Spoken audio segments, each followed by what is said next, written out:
In this video, I will show you how you can remove a card from Google Ads. To do this, just go to Google Ads, and then what you want to do is go to Billing, and from there head into the Payment Methods. Now from within Payment Methods, you can see that I currently have this card right here. Now you will see that this is my primary card, which means that if I click Remove, it will say that I need to provide a primary payment method. So basically I need to connect a different payment method in order to remove this one. So what you will need to do is click Add Payment Method and just connect another credit or debit card.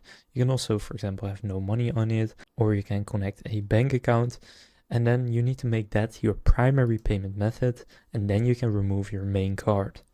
Now what you can also do is, if you don't want to do any of that, just delete your entire Google Ads account, and then you can also create a new one if you would like to.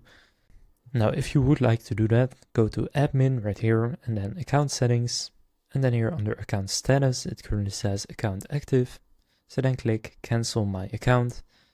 And you can see if you cancel your account, your ads will stop running and you will receive a final bill within 60 days. So if you do that, then you have essentially deleted your entire account.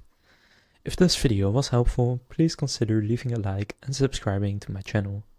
With that being said, I will see you in the next video.